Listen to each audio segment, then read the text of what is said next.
you have fun, man. Greetings. Watch the birdie. Jeez, I cracked myself up. Well, we know where we're going, but we don't know where we've been. Hello, and welcome to the Flyover State of Film. I am your host this week, Brian Hurst, at Hercules on Twitter.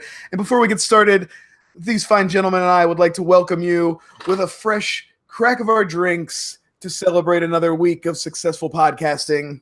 Ah, that's a good one. For the record, I am drinking Shock Top Sunset Orange because I am straight up trash, baby. I'm going with some onshore lager because it's basically summer's over and there's a nice little beach beer. Going with the Lefroy Scotch from my own collection. I'm repping Puerto Rico here with Sandunku. I like that. Now I have an excuse to buy a new kind of rum. So thank you, Yusuf, for that. You guys want to introduce yourselves in case our fans at home don't know? Yes. So I'll go first, guys. And I got to be honest, I'm a little sad today. I'm a little tired. It seems that a lot of famous people have seen our podcast, and they've been asking for me to come on their shows and do a lot of their things. Joe Rogan, Ryan Seacrest. And I'm like, hey, can I bring on everyone else? And they're just like, you know, we like them, but you're what are you getting at? Male. You're the guy we want. And you know, so like I'm tired. See, phone's going again. All right, so TJ shut off. Yeah. So I'm TJ, guys. No big deal. I'm Yusef, also not a big deal. I'm Joe, and I'm even lesser of a deal. God damn, if I'd have known you guys were going to do such a fucking terrible job, I would have just introed you myself. These guys are the worst, I swear. Blame TJ. I'm just gonna move right along here. How was I going to follow up TJ? TJ's that kid on the schoolyards that's like, I'm invisible, but I also have super strength, so I could beat you all. God damn it, I was going in the line at the bottom, and Joe didn't decide to go first, so I just decided to dive in. Well, TJ, redeem yourself. What did you bring to the table for us to chat about today? What is your subject for our discussion? Well, it's perfect now because I want to boycott all three of you. So I figured boycotting is the big thing that's happening right now. I figure it's a new trend everywhere from important issues to complete nonsense. So I figured, guys, let's boycott some stuff in film from a specific film if you want, or just films in general. I'm going to start us off with a couple. I'm boycotting films that have human enhanced things. We're getting to the point to where this is like the light beam in the sky that's going to end the world.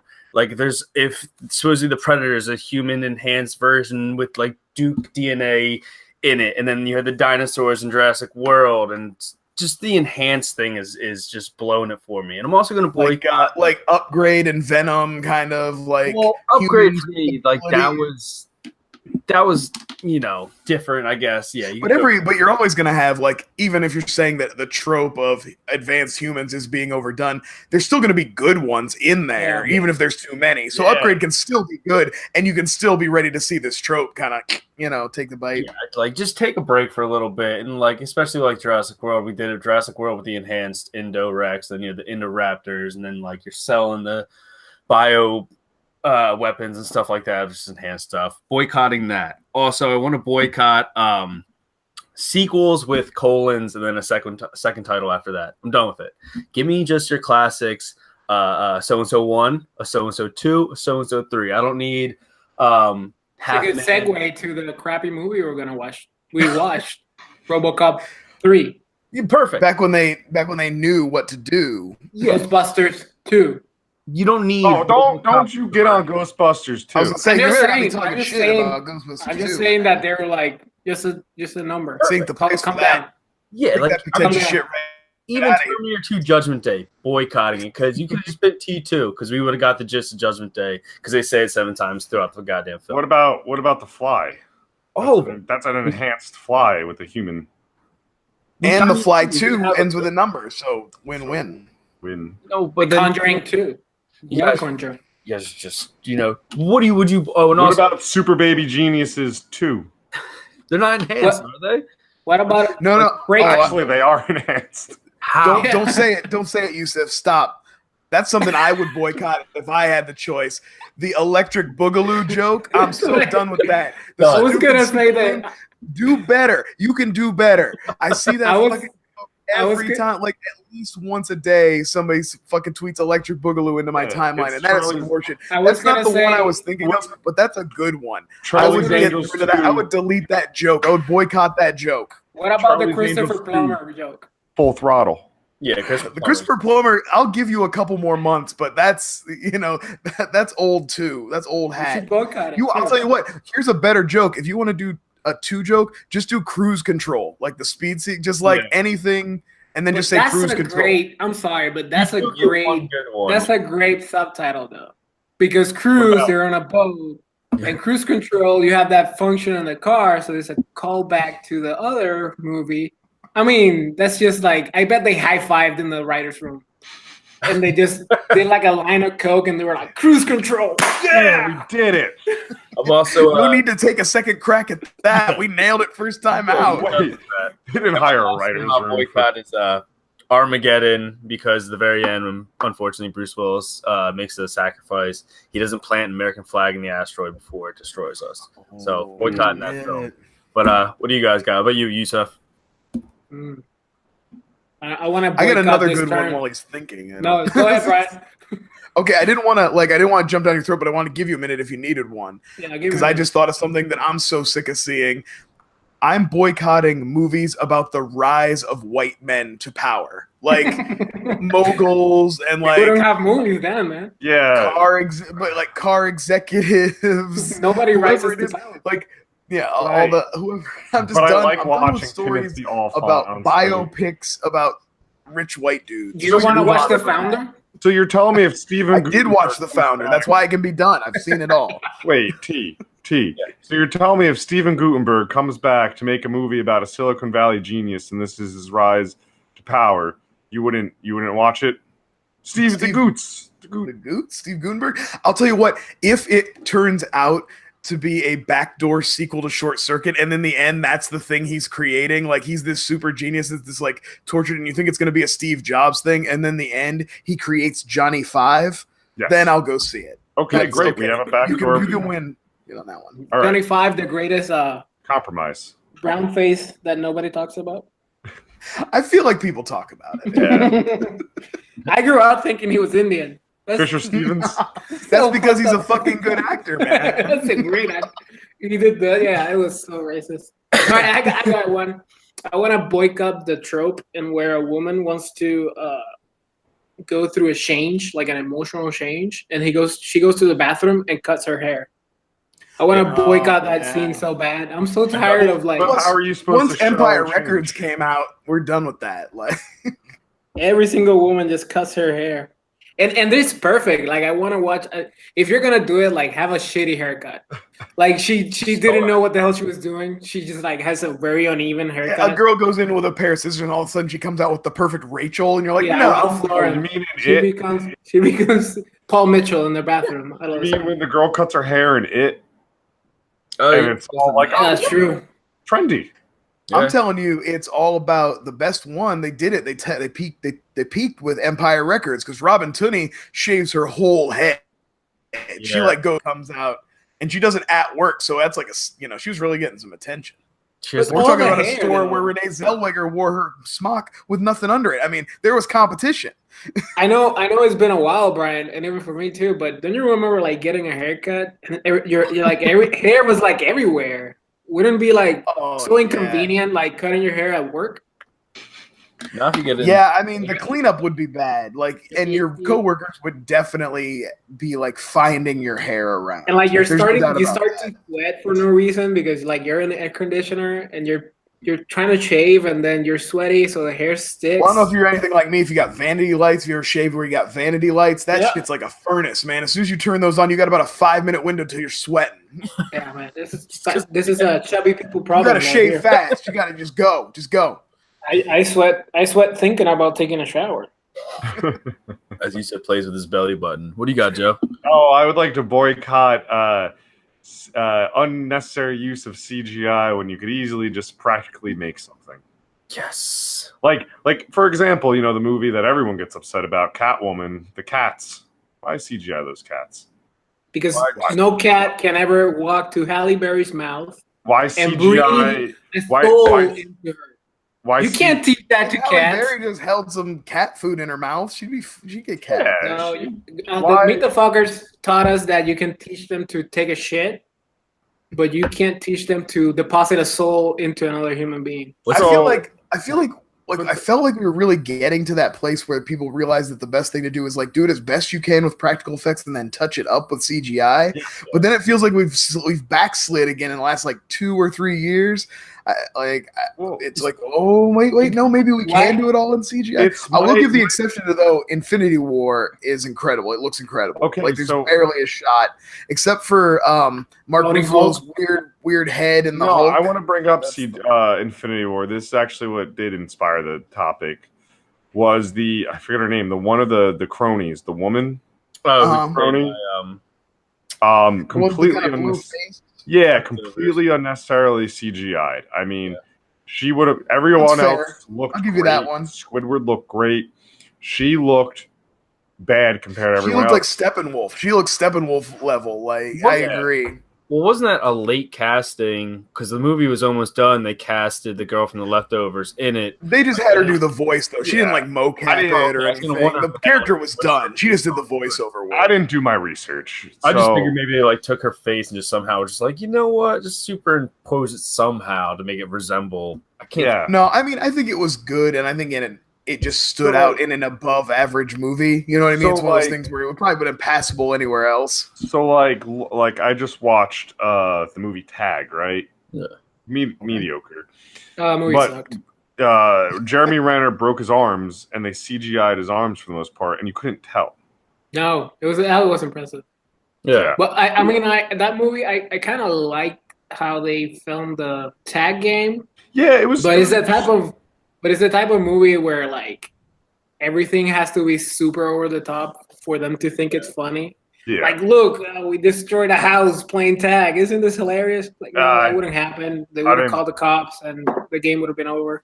I never really laughed during it. But so- even like No. CGI characters, I feel like the one movie franchise that kind of hurts itself with that is like horror movies and even like monster movies and some type of things like that. I know people are afraid to end up having the Steven Spielberg thing, but even like Lake Placid, they use a lot of an actual giant, practical effects and then put CGI stuff in there. Like if horror movies go back to that and the werewolves and American Werewolf and You know, London, like Well, they now look- even just you do that and then you just touch up with CGI, like you know what's stuff in the Force Awakens. There's so much stuff in the Force Awakens that's practical, yeah. but they just like touch up the edges and they put a little like a layer to make it look a little more realistic. Yeah. They take out some like puppeteering shit, and it looks incredible. Like I really thought I was like, they've done it. They've Yeah. finally figured out the Same. balance, and then I feel like we've slipped back a little bit again. You know, it's The a same great. thing can be said for Mad Max Fury Road. Oh well, Like, yeah. that's a lot of CGI, but so many practical The effects. CGI is mostly used to like take things away. Yes, Do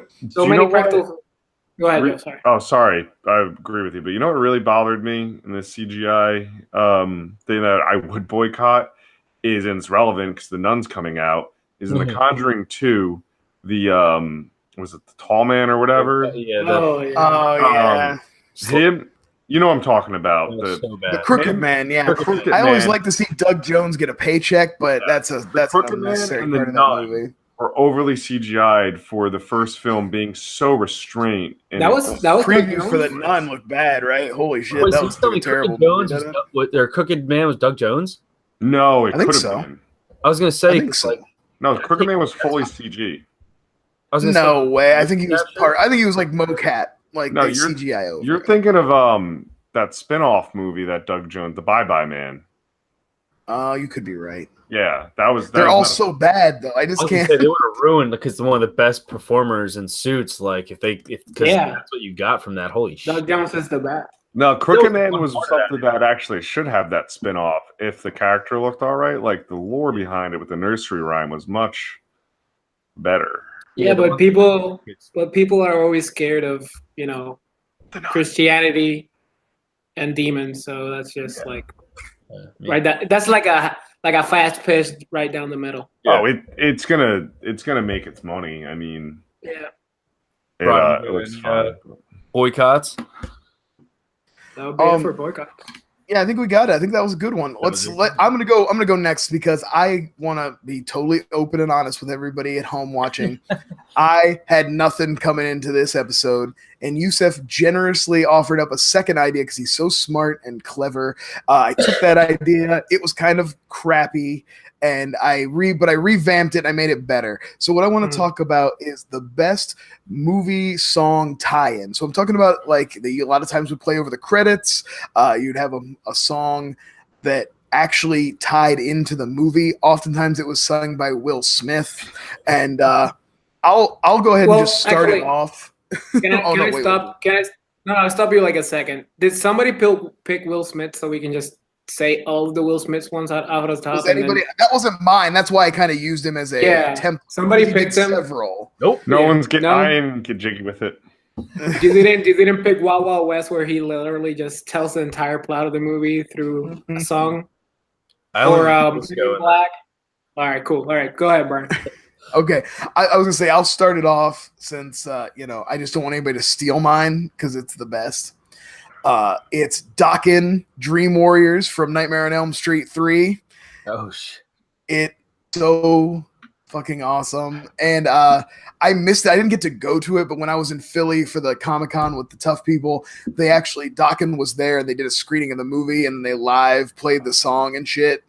It was happening at a warehouse next door to where I was staying. That's so cool. That's funny. Did you did they have like a video attached to it and stuff? Oh yeah, it had a Freddy themed video also, but then it's in the movie too. It's at the end, obviously. Yeah. Dream Warrior. So funny that you say Freddy, because while researching, because I'll be honest, I did a Google search of this question. I found that Prince, DJ Jazzy Jeff, and Fresh Prince did a tribute song to Freddy as well, but it was for Dream Masters, and it's like him telling a story and where he doesn't believe in Freddy, and then he has a nightmare where Freddy attacks him. Well, and then there's a Fat Boy song too, right? Yeah. That like went along with with the show, with the TV show. So Freddie Freddy Krueger's inspired an a lot icon. of good content there. He's an icon. It's true. It's true. Like What about? in New Nightmare when he comes out on a talk show like that no one has, they're like, so Freddy's dead, and he comes out in full makeup. That's what like really should happen all the time. He should just be showing up places. Yeah. It's like the Ellen show, and they're like, so you have the new movie coming out, and they just spent 5 hours doing up Robert Englund, and then she's just like, ha. The kills got more creative as that thing got later. Oh, we're gonna have a Freddy episode one of these days. So what about you, Seth? You got one aside from that? I wanna say a tribute to probably you three will you're not gonna know this, and maybe that one Puerto Rican listens to this. I want to say I grew up listening to Vico C, which is like a Puerto Rican rapper, and he had a song about Jason, and it was Jason. In a Friday the 13th, Jason came and crashed the party and started killing everybody, and he had to outrun him, and he got into a fight with Jason. Can you share that with me? I'll send that to you. Yes. And you will not understand a single word because it's in Spanish, but I just wanted to, Racist. I'm drinking Donku, so I had to say that too. Well, while you were Googling around and finding all these Freddy facts, did you find any other movie that did it spark a memory of a movie you actually liked, or should I toss this to someone else? No, that was the tribute. Come on, man, stop jumping down my throat. So, the one that when you revamped my question because you're ungrateful is the one that question was bad. Yeah, the gut was funny. The gut. You were trying to set yourself up for one lame joke. This is much more interesting. Sure. The one that really just popped in my head instantly was Gangster's Paradise from Coolio. Oh, Dangerous Minds. That was like my introduction to Coolio, and I remember Michelle Pfeiffer in the video, just like just being tough in her leather absolutely. jacket. Around. Well, and It was also you like- got to shout out to Weird Al for Amish Paradise too. Oh, yes. It's That's fun, a and great any parody. song that spawns an excellent Weird Al parody like moves up a level too. That's true. And I think Coolio is still like bankrolling that song for eternity. So we have to say thanks to that song a lot. But yeah, that was like my gut check. There's a And I don't want to. I have a couple more written down, but just in case Joe and Well, yeah, TJ have it, I'm I sure wanna we'll have some step honorable aside. mentions for sure. Yeah. There's a great TV video of my bad. There's a great video of Coolio on one of those slingshots at like the carnival, and they throw him up, and he does the entire verse of Gangsta Paradise with a video on him as like his like hype thing to keep him like into the thing. It was like one of the best videos ever. Coolio did the Keenan and Kel theme song. Of course. That's all I have. Welcome to Coolio Cast, where we talk Coolio. He was on Hot Ones and How he many passed Brit- out. Hey, remember how he's in the director's cut of Daredevil in 2003? How many braids did Coolio have in the How Gangsta's many? Paradise video? How much would it cost to rename this podcast to just Coolio? Coolio Cast. You wonder how I much. bet that On name's for podcast sale right one. But I have a movie growing up that I loved. I watched every day. I burnt the VHS out, and then I got the DVD, and I finally saw the video for this song, and it's The Goonies. Cyndi Lauper, Goonies Are Good Enough for You. Mm, Oh, That wow. is the that's greatest a good song one. attached to a movie. And if you get a shot, watch the video. You have Captain Lou Albano, Rowdy Piper, Iron Sheik, Classy Freddie Blassie, like all these wrestlers in this video, because Cyndi Lauper had like a huge like presence in the WWF back in the day. Yeah, rock and wrestling, man. That's my 80s shit, baby. Oh, it was so good. So the entire video has like her. It's like a movie. It's like 14 minutes long if you watch part 1 and part 2, and then it cuts to like her running through like the old school Goonies, like where the river is, and they do the slick shoes.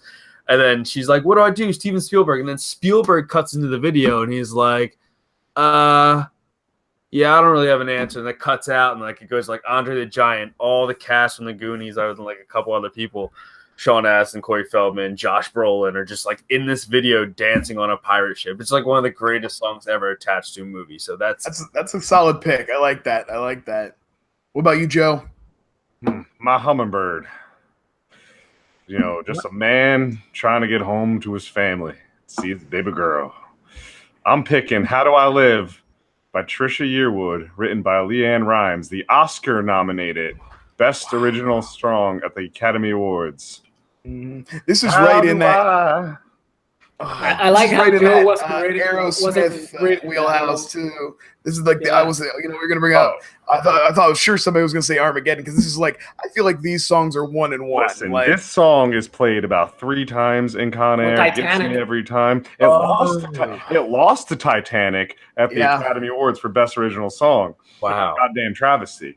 I remember the Leanne Rimes version. She's all like, "How do I leave?" She wrote it. Hangs on that long I. Like, It's funny threw because me off. she wrote it and then they re-recorded it for the phenomenal motion picture Con of Thin Air. Oh, God, yeah, I can't believe I didn't realize what it was when you said it. And I'm sitting here, and now all I can do is play the entire scene where he finally meets his daughter and his wife. And she's like, "Oh, I don't want to touch you." Yeah, and he's like, Yeah. and he like wipes it on his shirt, and he's like, "Here's the bunny. Sorry, it's probably got some blood and brain on it, but let me wipe that off for you. Here you go, hummingbird. yeah." Oh, Tie a yellow oak ribbon around the old oak tree because Daddy's coming home. Coming good.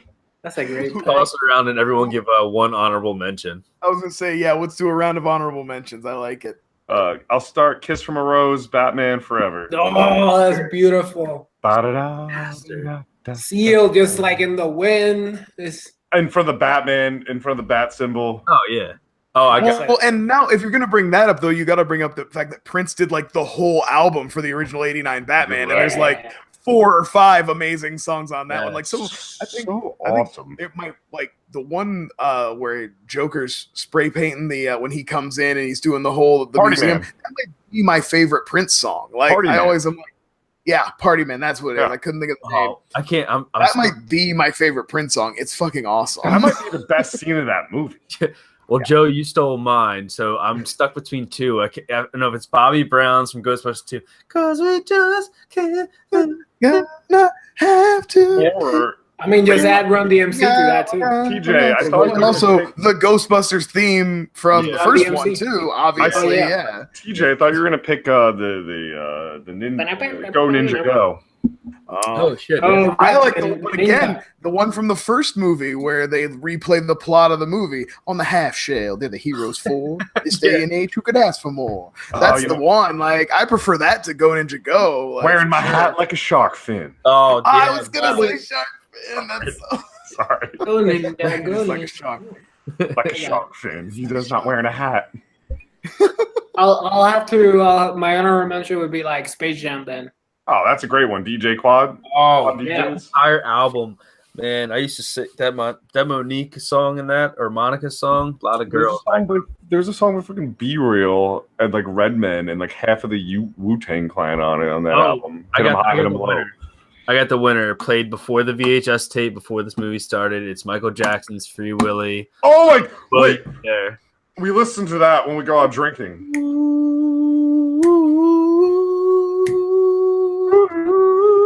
You ruined it. Yeah, Wow. All right. the Free I think Willy song. we did it, guys. Good It's job. phenomenal. Great job, everybody.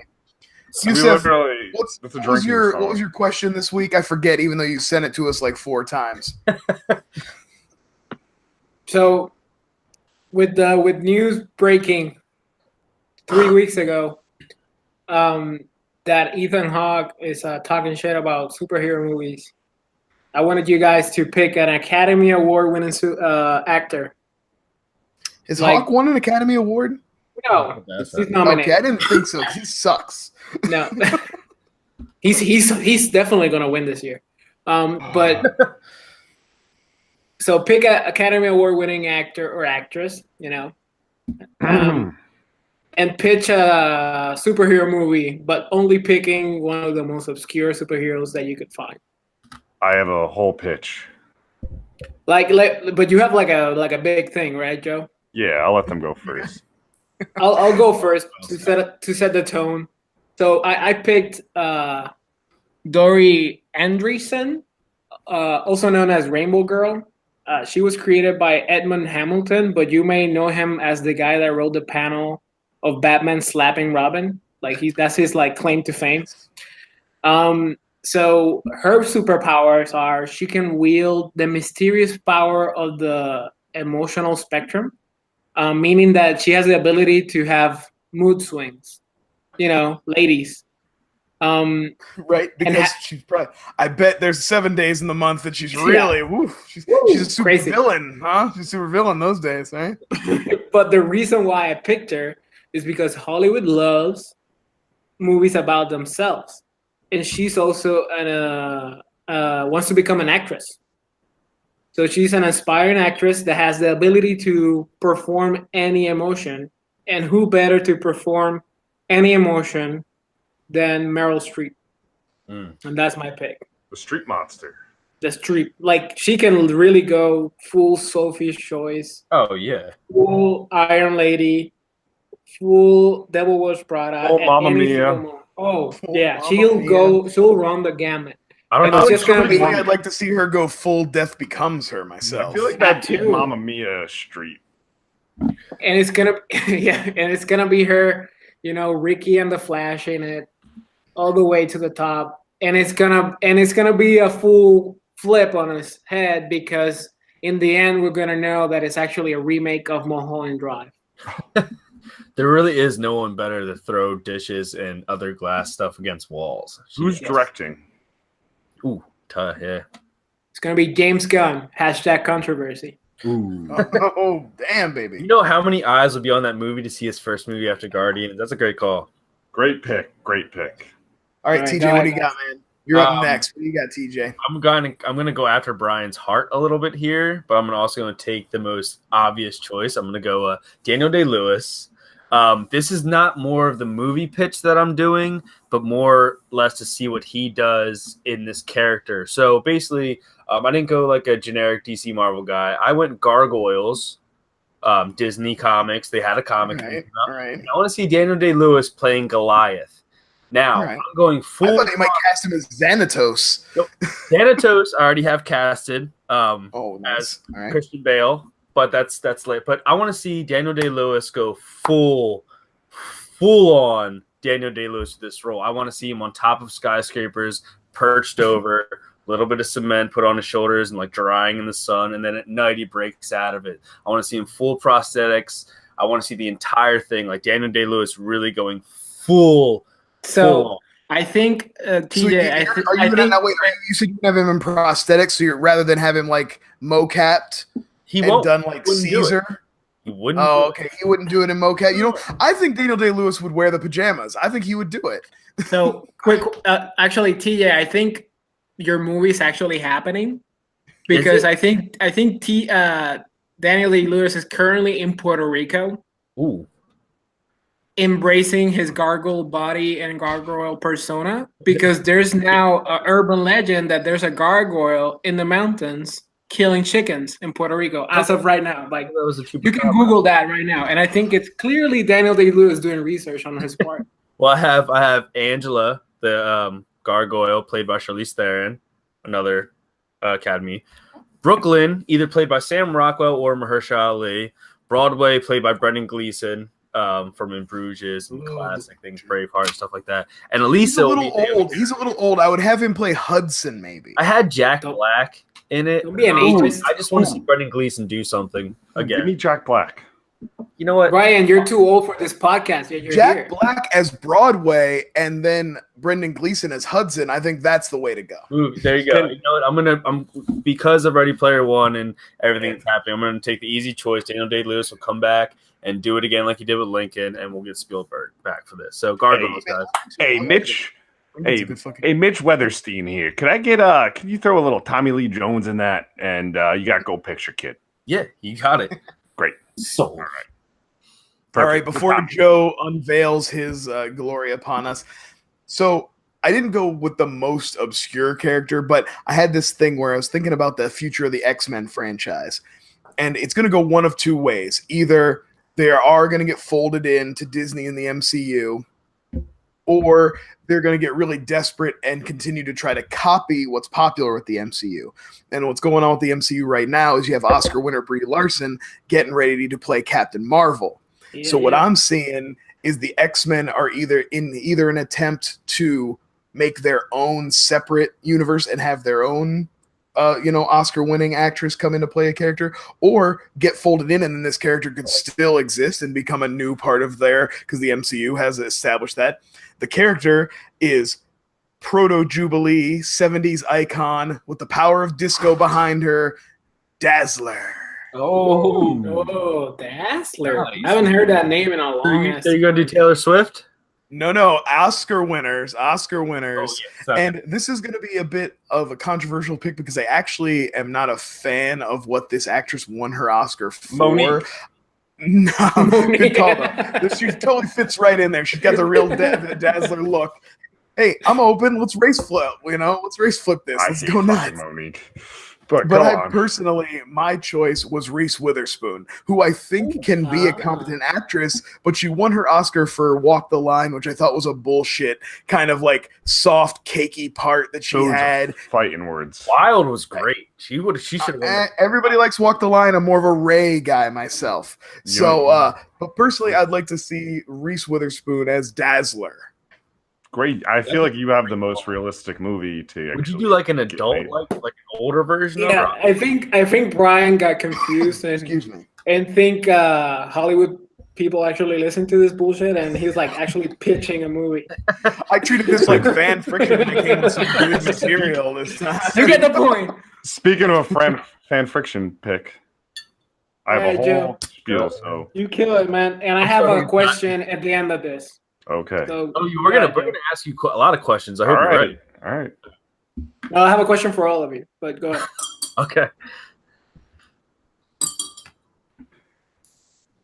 Are you bringing up? I got He's it. like queuing something up here. Well, I gotta having so I don't miss a minute. society. Meet son Rory and father Jerry Reagan.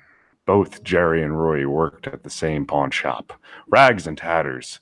Some youths one day took over the pawn shop to sell drugs. When Reagan refuses, they are both beaten. Rory scared and left dead in the slums of Gotham, and Jerry is literally beaten to death. Rory was luckily found by a homeless friend and taken to a hospital where they managed to save his life. While he was recovering, two crooks working the drug dealers take over the pawn shop as Rory's uncle and aunt. This thing is, Rory survived.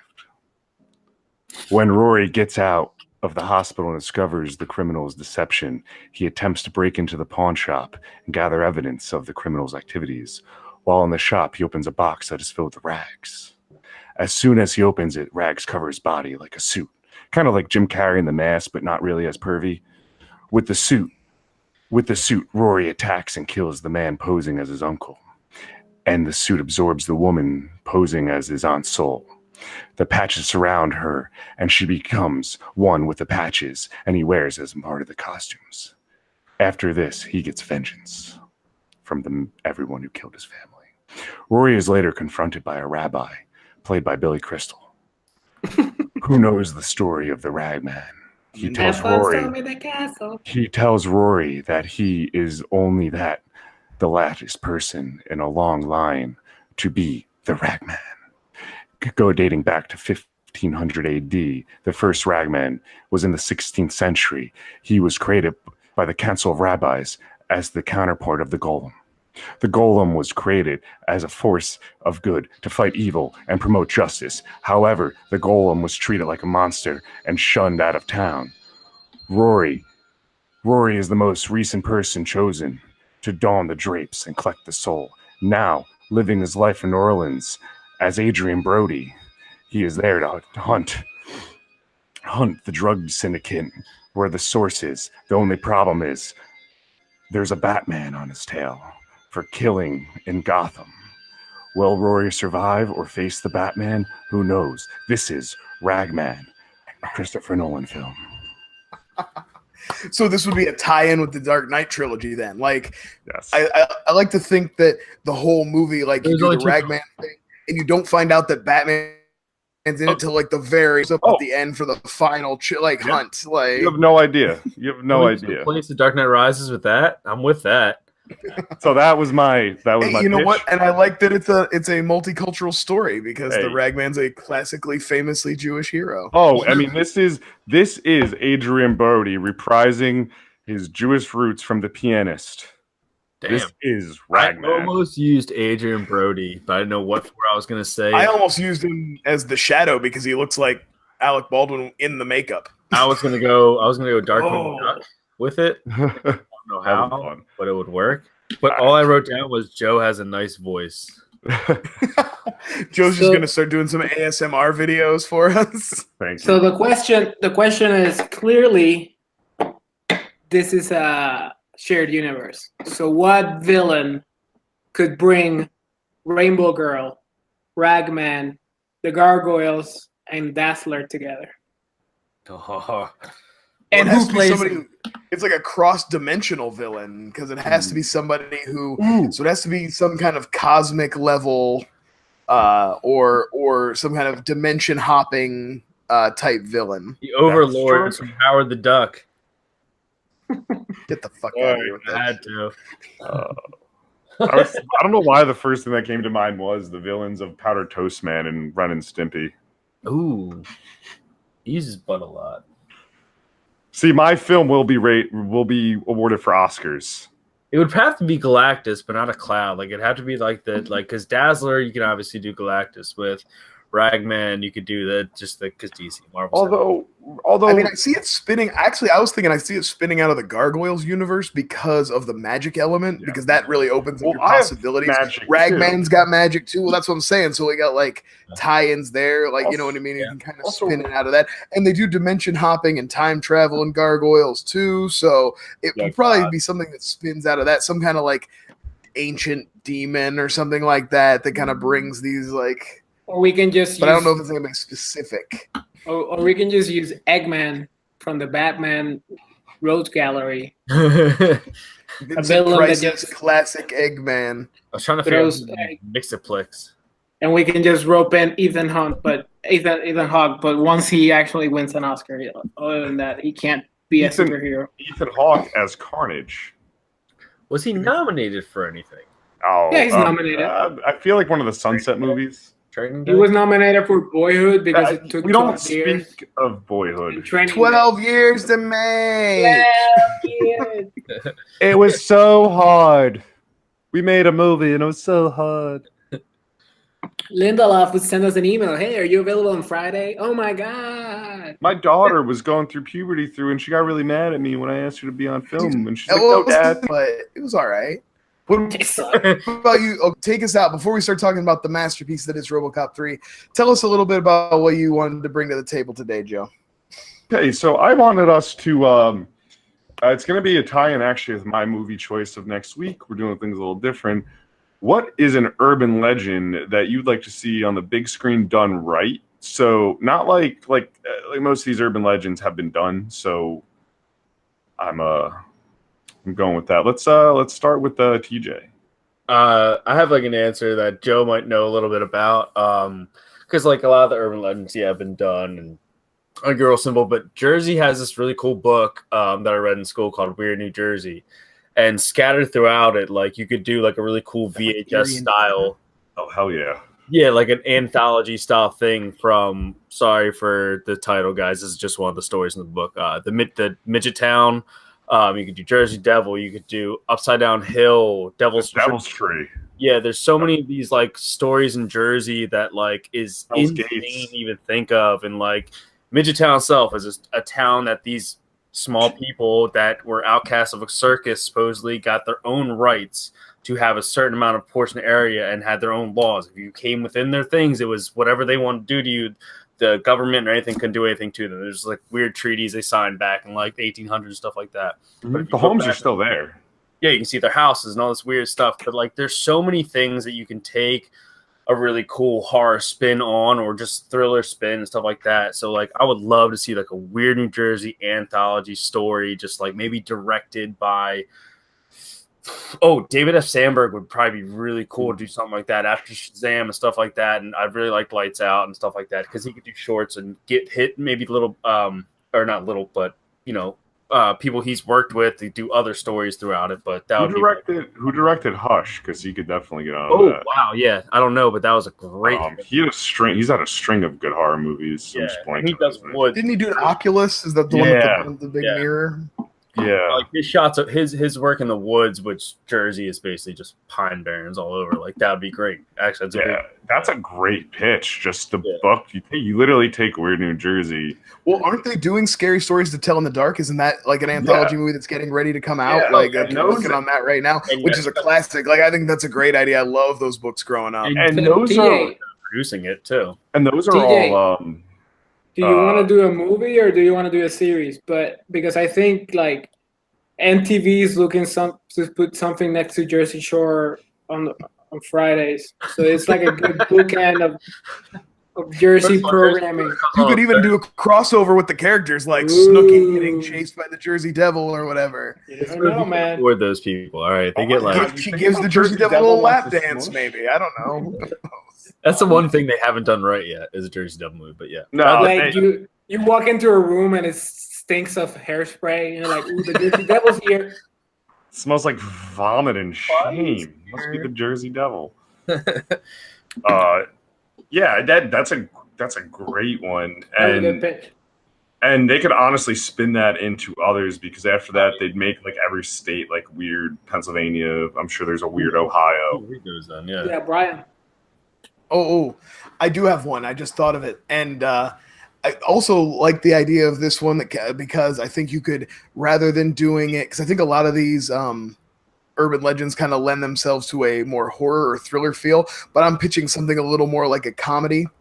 Oh, If nice. you're like me in your life and maybe you've experimented with drugs and alcohols at times, you may have heard a little tale of the man who, the kid, he maybe you heard that he was taking acid to a concert to sell, and he had it lined on the inside of his pants, and then he got sprayed with a hose at the concert. His pants got wet and all the acid soaked into his skin, and then he thought he was a glass of orange juice, and he lived his whole life. He went crazy from acid, from LSD, and he thought he was a glass of orange juice, and he could never lay down because he thought he would spill and die, and he went crazy. This is the urban legend that I would like to see made into a movie. You can do it just like that or however you want it to make it, but I would love to see that whole scenario played out in like a wacky early 2000s old school, like let's get Todd Phillips, like get him off that stupid garbage Joker movie and put him back at what he does best, which is horribly misogynistic, gross out comedy. Like, let's do that.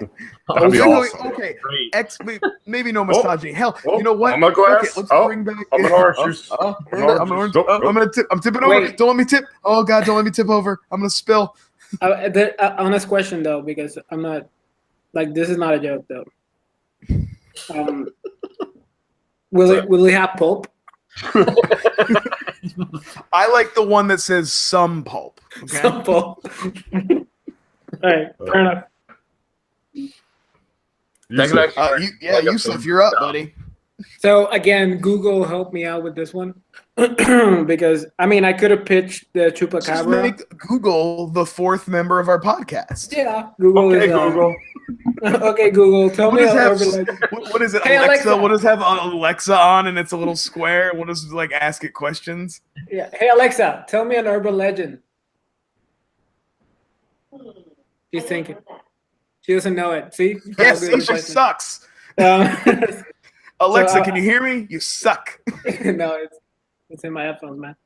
So Tell her, Giuseppe. Tell her she Hey, sucks. hey Alexa, you suck. She didn't say anything. All right, cool. Nothing. So God, garbage.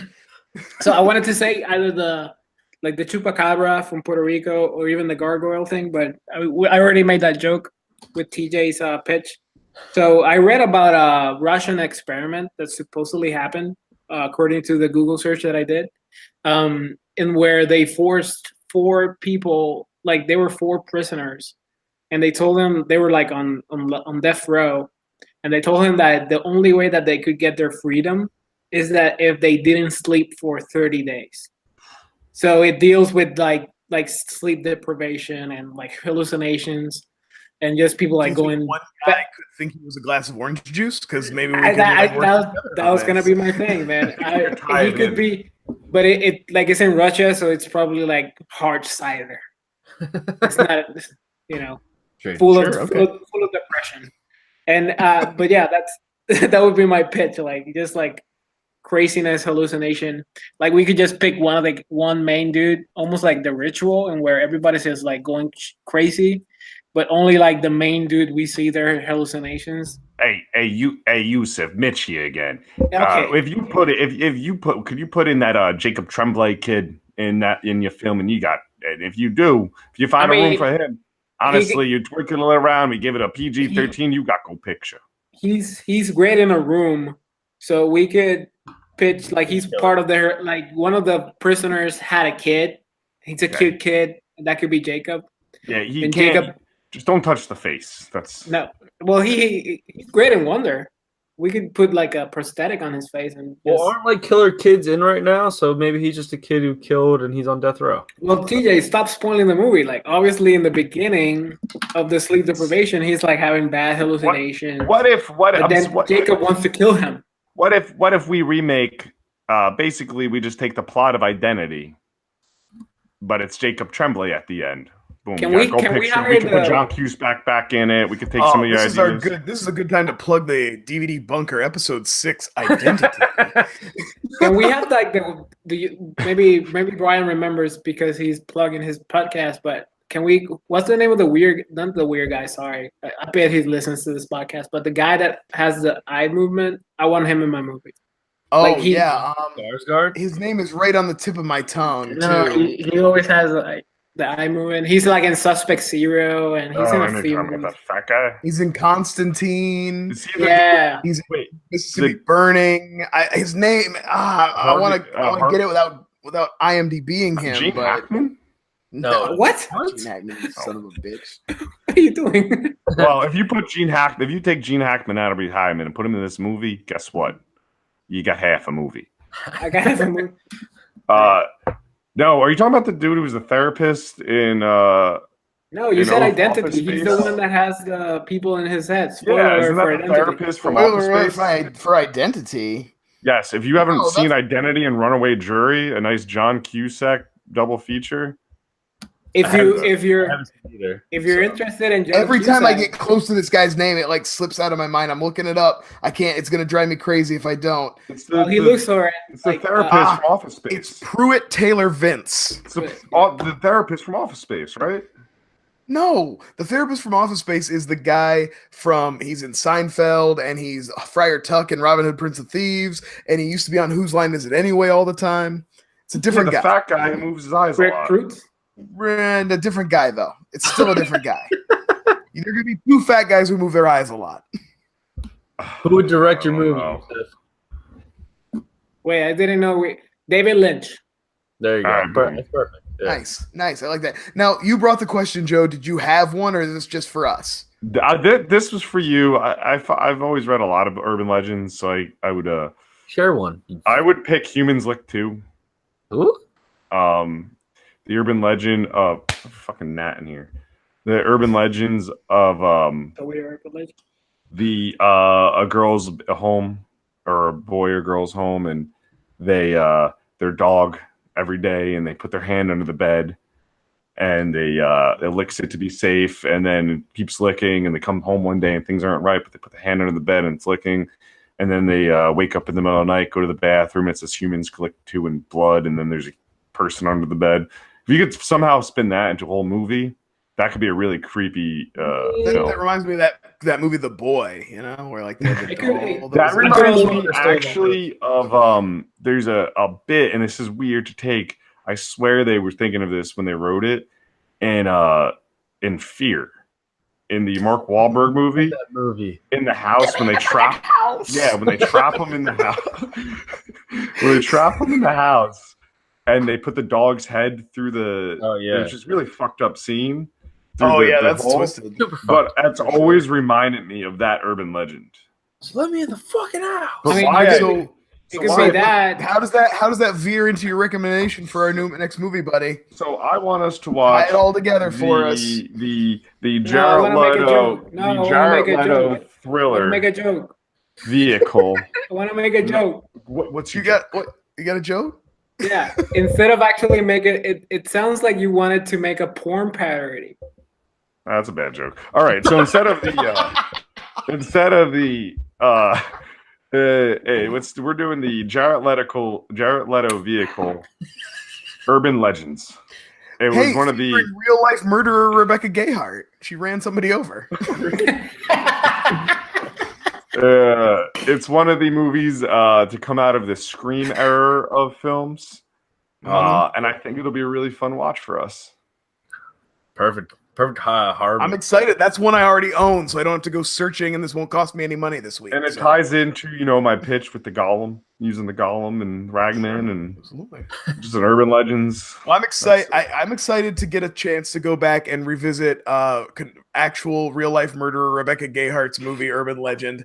But let's talk about the movie that I picked that was also from my collection. And full disclosure, I chose podcast downloaded that I wanted to listen to about it. RoboCop 3. Woo. Oh, okay. Let me It give was everybody a our little second. intro. It was our Fred Decker movie. Let's give everybody. I know we've done 2 Fred Decker movies in 6 episodes. This show is fucked up. Is it a Fred Coolio podcast or a Fred Decker podcast? Fred This is Decker is actually little listening. bit that I learned from the podcast that I listened to, the much better, more informative one that I listened to about this movie. But they said that Fred Decker was at a Q&A they did like a double feature of Night of the Creeps and whatever one of his other movies was. And during the Q&A, they were like, "Why don't you make movies anymore?" or whatever. And he was like, "Well, I made a movie called RoboCop 3."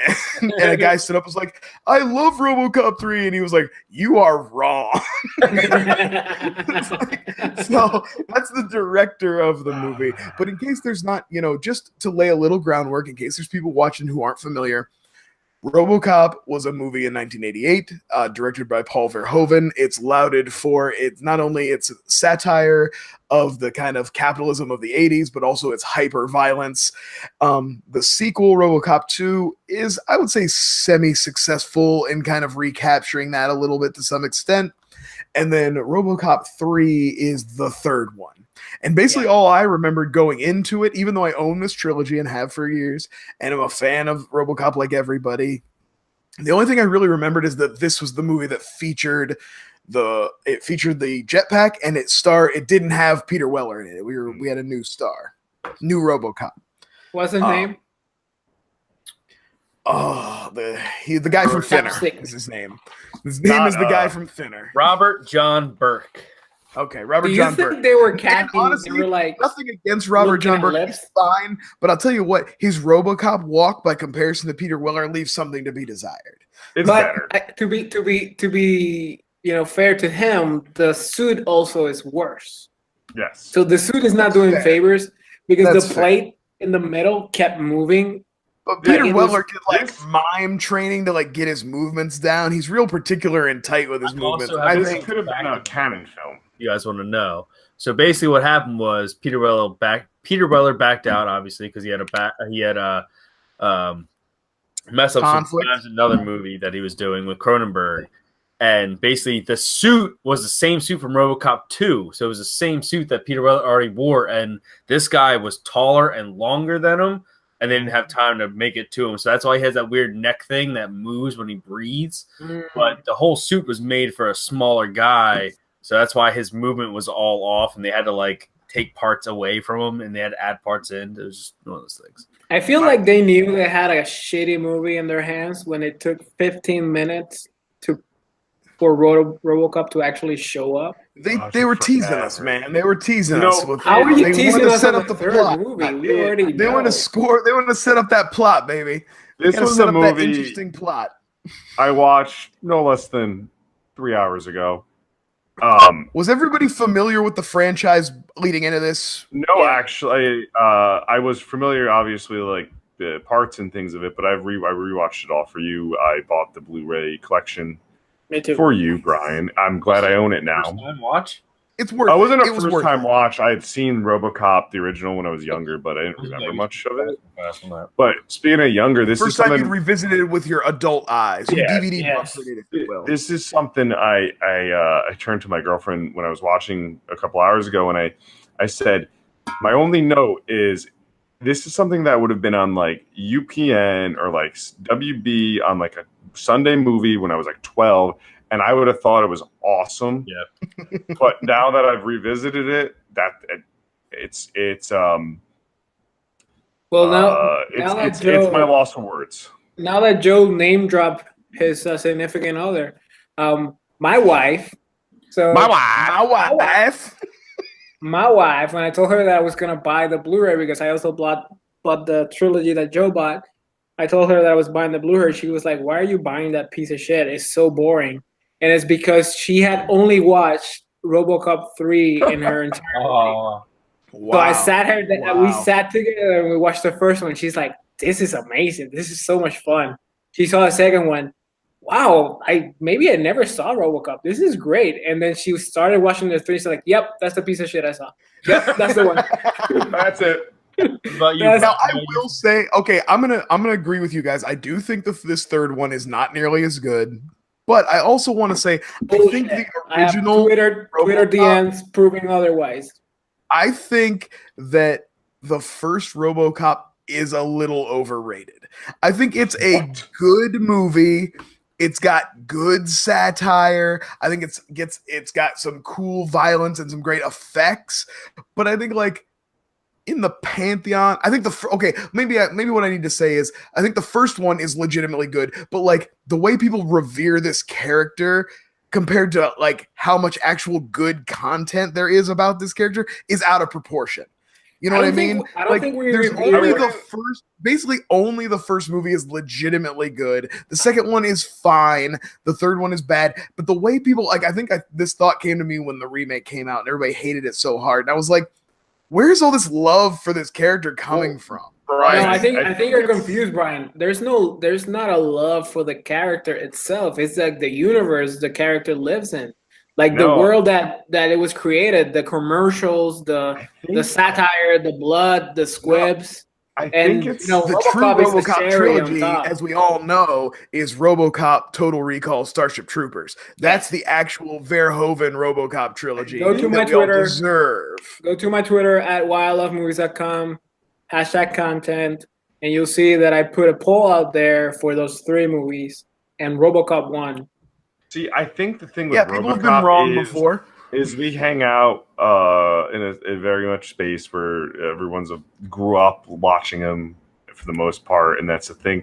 And they just remember the RoboCop of it, so it's like that's awesome. But it's I get what you're saying. It's the icon itself. It's not the movie. It's like someone being like, I love Freddy Krueger, but only being like, well, I've only ever seen the 5th one, but the character's fun. Yeah, but you know what I hate? You know what I hate about the 3rd one? Like I legit hate about the 3rd one is that fine they had to recast the lead, and the story is like legit boring, and it feels like a toy advertisement. But they set up this like Japanese or Chinese.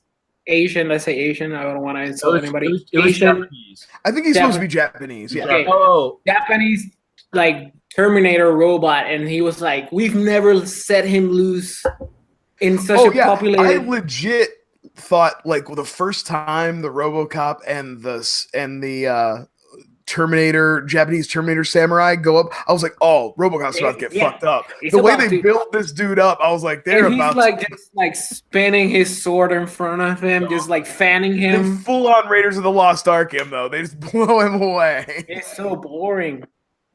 And wait, anticlimactic. Those fights. Yeah. And I don't want to jump to like the end real quick, but did I miss something during my like coma of boredom? Where did the second one come from? What?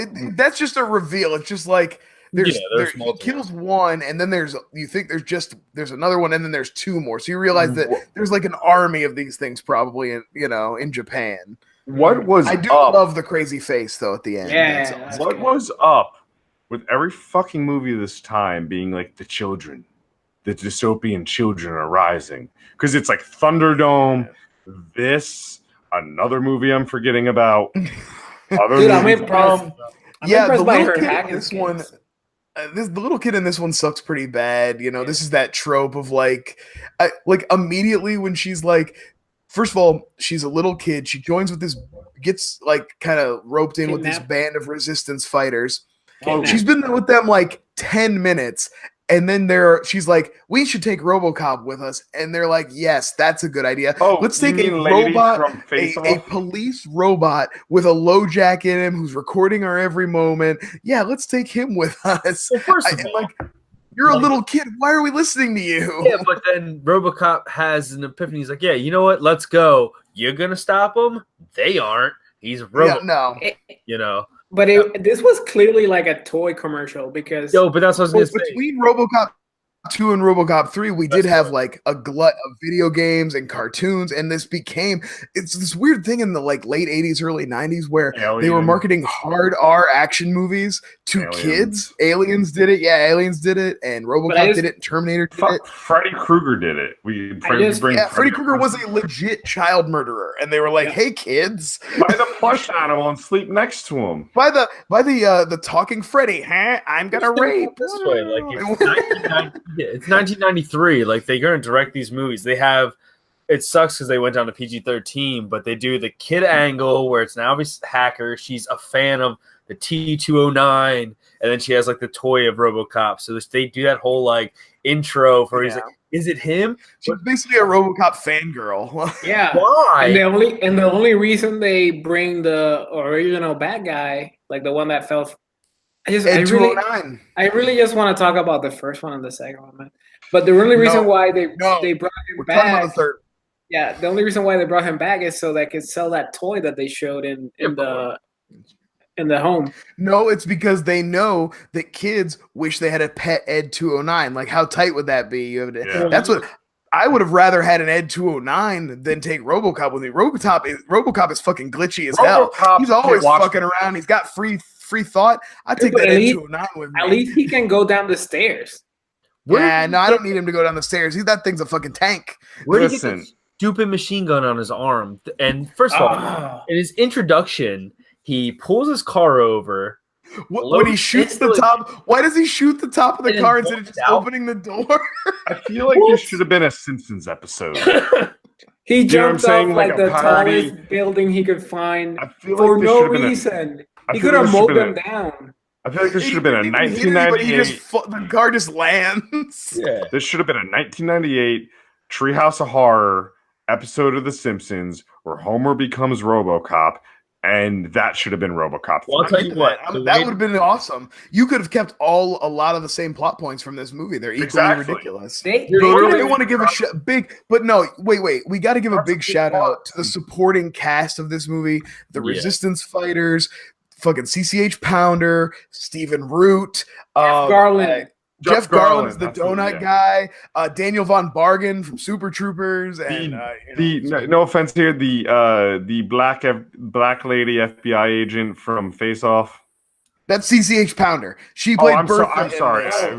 She's also, if anybody out there is a fan of Tales from the Crypt Demon Knight, she's fucking awesome in that too. She's awesome. I'll tell you Do you know the name of the guy from Cabin in the Woods? He's also there, the vice president.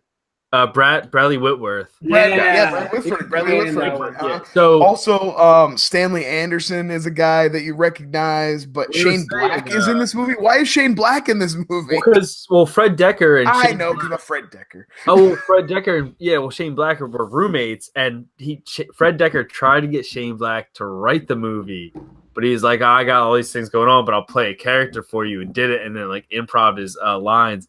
You know what's crazy? Like Brian said, the second one is like serviceable. It's good. It's a good sequel because I feel like Tom Noonan as the RoboCop 2, which is tight. But it was written for all my Manhunter fans out there. The second one was written by Frank Miller, and this one was also written by Frank Miller. Yeah, and he just did the bad the one thing they did. Well, it's not like Frank Miller's 100% all the time. No, I know, but it was like this. It was like I feel like the first one, like, it's a good, like Brian said, it's a good comment on capitalism, and the second one is like the privatization of like public services, like the police and all that fun stuff, and the third one is just like there. There's like Batman and Robin. Well, it has like that perfect moment that they nailed. Like, if there's two things Fred Decker nailed, it was obviously casting, because he has pull with those weird like character. Right, a lot of character actors want to work. Yeah, but also that one scene is so RoboCop when the plant's like going down, the stocks are dropping, people are getting fired, and it has the one dude jump out the window and his wife. I turned to. I will give that. That's a good scene. Every shitty movie has at least one good scene. I turned to Laura and I said, "I've seen this gif before." Oh yeah, and then he does like the whole thing. He's like, "I would blow my head off," and then he gets fired, and he like pulls the gun out, and the guy looks at him. You hear the gun, but again, PG-13, so everything's got to be off screen. Yeah, that's what we were gonna say. Like the blood squibs in the first one and the second one are so glorious, and in this one, though, I don't necessarily think, like, I'm not one of those guys who thinks that like your movie suffers just by not having blood in it. Like, I think the hyper violence of RoboCop is great, and I think that's like an awesome hallmark of Paul Verhoeven movies. And it's a drastic shift. If I'd have just seen like what Bradley Whitford's head get turned into a canoe, that would all of a sudden make this movie good. Like, you know what I mean? Like. But that shot was so late. It was so perfect. But like, even that, like with the squibs, talk about the most violent death they gave to probably the most prominent character from the franchise. She practically got RoboCop herself. I was like, that would be an awesome way for this movie. She should have been RoboCop. If Lewis showed up as another RoboCop to help him in the end, that would have been fucking tight. Yeah, but you know what? They hate women. Have you ever seen a Fred Decker film? Doesn't like well, Oh yeah. That was a quick no. You guys made me watch one last week. Yeah. So I want they had the perfect cop out, no pun intended, of like keeping the mask on and trying to hide as much as possible that that's not the same. They get rid of that RoboCop. like the second And they scene, keep though. like pulling the mask out. was And you're like, what are you doing? Yeah, I was like, that guy's face was so bad. Why is he getting so much FaceTime in that one scene with the underground thing? I'm like, yo, put his helmet back on. Put his helmet back on. Casper Van Dien was busy that weekend. And his teeth. Somehow his It would have teeth. been so easy to just like, those are not the lips, I think, right? Those are not the lips. I don't know. Did Maybe. someone? But they were like, that's something I wanted to talk about. This movie has a moment that I think is missing from not only every RoboCop movie, but from every Batman movie, and that is where a character says, "Shoot him in the mouth." Yes. They're like fighting, they're shooting a RoboCop, and I always thought about that, like, Bruce Wayne would be walking around Gotham City with like a bunch of little cuts and shit around his mouth and like bruises. He'd have to Bruce Wayne would need a full beard to keep that shit under control, and that's why I always thought about RoboCop, like, shoot that motherfucker right in the mouth. It's impressive But- because so- he stands in the middle of like every single shootout, and not a single bullet hits his mouth. Nothing ever hits his mouth and chin. That's exactly where I would be aiming. Also, Yeah. if you were really building a RoboCop, you'd just cover up that part because it would be like, Yeah. what's the point? I think that's Well, what they the did in the whole new thing one, is right? that, Well- no, in the new one they still had his mouth and they gave him That's like what I a was going to human say. hand too. It's interesting. Paul Verhoeven has had, correct me if I'm wrong, has had three properties have remakes. No, I'm sorry. Starship Troopers just didn't have a two. remake. Just Yeah, two. Starship Troopers didn't get a remake. It's had a series of crappy sequels, but no remake. Yeah, I'm sorry, it did not. But Total Recall, which I accidentally bought. The sequel, the remake. I have not watched it, but I own it. It's not good. And RoboCop with which could have been a really fun Michael Keaton. I'm one of the few, I think we've been through this, I'm one of the few RoboCop remake defenders. I feel like it's enough of its own thing that you can enjoy it. It's just an action movie. If you don't go into it being like, why isn't this more like RoboCop that I remember? It's like, that movie exists. It's already its own thing. Yeah. This is the a black- different movie. The I'm black fine with suits- it. I think it's got some cool moments. It's got some, I think they give RoboCop a lot more interesting pathos in that one than they ever did in the Yeah, first. Like, maybe in the first two movies they got some of that into it, but not like, definitely not in the first movie. The black suit's really cool. I mean, like the aesthetic. Yeah, of he the looks film is good. awesome. And I like, there's the fight sequence where he takes on like 4 Ed 209s. It's really good. Yeah, like, there's some really my, good stuff. It just lost the, like I said earlier, I don't think RoboCop is the cool thing about the movie. Like RoboCop is like part of the movie. It's like the Right, world it's they the build around satire, it. it's the world, it's the That's kind what of I missed. commentary. It's like Yeah. a Gotham on crack. It's My like, favorite- it's even crazier because it's just like Detroit, just like, yeah, it's basically Detroit in 2025. Just give it a little bit, So there. would you My say Terminator has a better trilogy, right? Because the third one is No. crap, but the third one from Terminator is No, better. you know what? Spring- Yeah, you're right. I was gonna say the first 2 Terminator movies are both better than the first 2 RoboCops, and they're enough better that if I had to put it up against 3, and if you made it Terminator, Terminator 2, and Terminator Salvation, I think that's actually a way stronger trilogy. It's No, then- I'm skipping Salvation and going to like the other one, the lady. Salvation's better than you people. you You're said, going to 3. Rise of the Machines is Yeah. terrible, man. it's really weird. That's what I'm saying. Like, would because you like pick the trilogy Rise of of the- Terminator? Well, that's what I'm over saying. the trilogy I think of RoboCop? even with Rise of the Machines, Terminator is probably a better trilogy. But if you take I it to Salvation and make that the third part, it's way out in front. T2's such a strong movie. Yeah. well, there's so many homages to that. Hot take: Terminator is better than Terminator 2. At the same What? time. But like, even I wrote it down at T3 Rise of the Machines. They have that scene where Arnold goes to the strip club in the beginning. Now, Pulls out I want to, TJ, I want to stop you. Stop. what? I just noticed for the first time after this show, Uh-oh. what the fuck do you have a Dirty Dancing VHS tape behind you? Why wouldn't you? First of all, Dirty Dancing's a great movie. I hope you're No, not. no, no, no. It has nothing to do with Dirty Dancing. It's Pat more of, Swayze classic. it's more of, why do you have VHS tapes? Well, I have an ET one. I got the Dirty Dancing one. Yo, who the fuck? Why are you judging me? I'm just kidding. I didn't mean to cut your point off. I just noticed it and thought I found it in the closet. And I thought it would look cool up there. But joke. I also found you in a closet. But basically, like What? T3, they get to the club, and then Arnold pulls out those glasses, and it's like the sprinkly, like pink The ones. the sparkly stars, yeah. Yeah. And then in RoboCop, he does the pimp thing where he like. Oh, we have to talk about the pink Cadillac. The pink caddy, Well, baby. That's Saying awesome. I love that Homer caddy. It's Simpson's like car. weird. Those two like things like made me think of that because it made that thing like your movie like you sat back from me, you're like, wait, what is happening right now? RoboCop. That's that like, you know, the humorizing of the character, that making it more like friendly. Hey, this isn't a killing machine. It's actually fun and for families. Yeah, I didn't like, and it's not that like this is not my movie. It was just like boring. I was like bored watching the movie. Yeah, it's not like, no, it's not good. I'm much more familiar with 1 and 2, but I was happy to finally get around to revisiting 3. I want you I'm guys. glad I saw it. I have a question for you all. So you obviously saw. We've talked about this. Fred Dekker and Shane Black are friends. Shane Black's in the movie. Did anyone notice that there's Christmas trees scattered throughout this entire film? Did not. It's Christmas time film. There's Christmas trees in every scene. If you just watch it again, I'm sitting there, I'm like, I'm not gonna watch it again. Christmas tree. I'll just have to take your word for it. I'm never going to see it again. And all right, let's close it out with that horrible ending, in where RoboCop is like flying, like that green screen. Turbo Away Man. from that explosion. Oh my god, it's so Honestly, bad. I'd rather see Arnold Schwarzenegger as Turbo Man in Jingle All the Way. Yes, I than agree. that. It's pronounced Turbo Man. Turbo Man.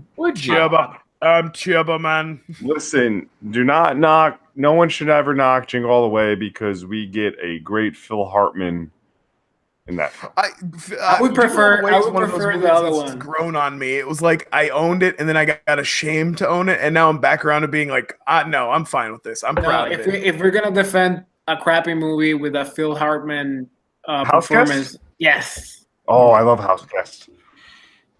Listen, No, I'm since- sorry. That movie has a black man in it, so I can't enjoy it. I'll take Sinbad Phil Hartman over Arnold Phil Hartman. I'll take any Phil Hartman. Small Soldiers. There's another Shane Black. I'll take all the. Phil That's actually Hartman Joe I can get. Dante, so don't come at me, nerds. What? I know. All right, let's move on to the rating phase, guys. Is that a What? thing? Do we rate things on this show? Do we do that? That was good though. So you can all find me at DVD Bunker. I don't have an at DVD bunker. I've often wondered about doing that. About like making Yeah, a, it's a big a one. separate. No, you already have Um, your base. I'd say you Right. go I was to like, you know what? Instagram. Nah, it's the show. You know, I'll just promote it. I don't need it. It doesn't need its own Twitter. It's not like people are constantly tweeting at me about it, so I don't think it needs its own Twitter. It's No. kind of self-indulgent. But hey, you know what? That's a great segue. You know, my name's Brian. I have another podcast. And actually, a week from the day that this one airs, I'm going to finally start releasing new episodes. And the DVD Bunker is going to go bi-weekly with new content. So every week that a Flyover State comes out, the next week you'll have a bunker and then a Flyover. So every week you'll have some new content from at least one of us. So look for that. And also right now, currently, I'm in a glut of releasing all my old episodes. I went through all my YouTube episodes, recut them, put back all the cool, funny jokes that are horribly offensive and just rambling tangents. They're all back in. And so that's on the DVD Bunker podcast stream. You can find that on iTunes or SoundCloud or wherever. Check those out while I get the end of my my backlog done, and then look for new episodes a week from whenever you're watching this, and maybe even less than a week if you waited to watch it. You might be even closer to new bunkers. Am I go? You can find me at Shendango1 on Twitter and this podcast if you made it to the end. That's it. Yeah, you can find me TJ Dex. You guys are on Movie Squad now, so you can find episodes 1 through 5 Flyover State of Film. This is episode 6. Guys, hope you enjoy it. Other than that, I hope you enjoyed my intro because it was the best ever. And bye, guys. Yusef. All right, so I wanted to go. I God. wanted to go last because I'll do something serious for once. You can let's just get out the promotions. Like you can find me at whylovemovies.com, and I did a podcast with Brian, the DVD Bunker, and look for that. That's gonna be fun. But today, One of my those mom. new episodes. Yeah. Tease. Today, my mom had a biopsy to see if she has breast cancer, and you know that 100 people that listen to this like throw good wishes down to my mom. So I left it like at the end. Cheers So, to Yusef's mom. Cheers to his mom. all right, I Best love of you, luck. mom. Love you guys. That will be it. Peace out. Thank you and good night. Later, guys. You did it! You made it to the end of episode 6. Please like and subscribe, guys. Get ready for the next episode of Flyover State of Film, where we watch urban legends and talk a whole bunch of nonsense. See you later!